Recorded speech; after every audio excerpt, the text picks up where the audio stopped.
ബഹുമാനപ്പെട്ട രാഷ്ട്രപിതാവ് മഹാത്മാഗാന്ധിയുടെ ആത്മകഥ, എൻ്റെ സത്യാന്വേഷണ പരീക്ഷണ കഥ ഇപ്പോൾ അതായത് 29-ാം തീയതി 12-ാം മാസം 2011 വായിക്കുന്നത് ഞാൻ സാലു.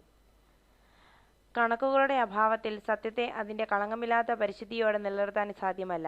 കോളനികളിൽ ജനിച്ച അഭ്യസ്ത വിദ്യരായ ആളുകളുടെ സേവനമായിരുന്നു കോൺഗ്രസിൻ്റെ മറ്റൊരു പരിപാടി.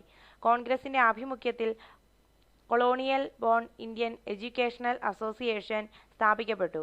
അതിലെ അംഗങ്ങൾ പ്രധാനമായും അഭ്യസ്ത വിദ്യരായ ഈ യുവാക്കളായിരുന്നു. ചെറിയൊരു വരിസംഖ്യ അവർ കൊടുക്കണമായിരുന്നു. ഈ സംഘടന അവരുടെ ആവശ്യങ്ങളും സങ്കടങ്ങളും പുറത്തു കൊണ്ടുവരാനും അവരിൽ ചിന്താശക്തി വളർത്താനും ഇന്ത്യൻ കച്ചവടക്കാരുമായി അവരെ അടുപ്പിക്കാനും സമുദായ സേവനത്തിനുള്ള അവസരം അവർക്ക് നൽകാനും ഉപകരിച്ചു. അത് ഒരുതരം വാദപ്രതിവാദത്തിനുള്ള സംഘടനയായിരുന്നു. അംഗങ്ങൾ ക്രമമായി യോഗം ചേരുകയും വ്യത്യസ്ത വിഷയങ്ങളെപ്പറ്റി പ്രബന്ധങ്ങൾ വായിക്കുകയും പ്രസംഗിക്കുകയും ചെയ്യുമായിരുന്നു. അതിനോട് ബന്ധപ്പെട്ട ഒരു ചെറിയ ഗ്രന്ഥശാലയും തുറന്നു പ്രവർത്തിച്ചിരുന്നു. കോൺഗ്രസിൻ്റെ മൂന്നാമത്തെ പരിപാടി പ്രചാരണമായിരുന്നു. നെറ്റാളിലെ യഥാർത്ഥ സ്ഥിതിഗതികൾ ഇംഗ്ലണ്ടിലെയും ദക്ഷിണാഫ്രിക്കയെയും ഇംഗ്ലീഷുകാർക്കും ഇന്ത്യയിലെ ജനങ്ങൾക്കും മനസ്സിലാക്കി കൊടുക്കുക എന്നത് ആയിരുന്നു ഇതുകൊണ്ട് ഉദ്ദേശിച്ചത്. ആ ലക്ഷ്യം വെച്ചുകൊണ്ട് ഞാൻ 2 ലഘുലേഖകൾ എഴുതി. ആദ്യത്തേത് ദക്ഷിണാഫ്രിക്കയിലെ എല്ലാ ബ്രിട്ടീഷുകാരോടുമുള്ള അപേക്ഷ എന്നതായിരുന്നു. നെറ്റാളിലെ ഇന്ത്യക്കാരുടെ സാമാന്യ അവസ്ഥ തെളിവ് സഹിതം അതിൽ ഉൾക്കൊള്ളിച്ചിരുന്നു. രണ്ടാമത്തേത് ഇന്ത്യൻ വോട്ടവകാശം ഒരപേക്ഷ എന്ന തലക്കെട്ടിലുള്ളതായിരുന്നു. നെറ്റാളിലെ ഇന്ത്യൻ വോട്ടവകാശത്തിൻ്റെ ചരിത്രം, വസ്തുതകളും കണക്കുകളും ഉൾപ്പെടുത്തി അതിൽ സംഗ്രഹിച്ചിരുന്നു. ഈ ലഘുലേഖകൾ തയ്യാറാക്കാൻ എനിക്ക് ഒട്ടേറെ അധ്വാനവും പഠനവും വേണ്ടി വന്നു. ആ കഷ്ടപ്പാടിന് തക്ക ഫലവും ഉണ്ടായി.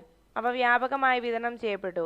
ഈ പ്രവർത്തനങ്ങളെല്ലാം ഇന്ത്യക്കാർക്ക് ദക്ഷിണാഫ്രിക്കയിൽ ധാരാളം സുഹൃത്തുക്കളെ നേടുന്നതിനും ഇന്ത്യയിലെ എല്ലാ കക്ഷികളുടെയും ക്രിയാത്മകമായ സഹാനുഭൂതി ലഭിക്കുന്നതിനും ഇടയാക്കി.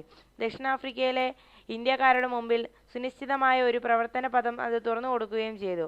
20 ബാലസുന്ദരം.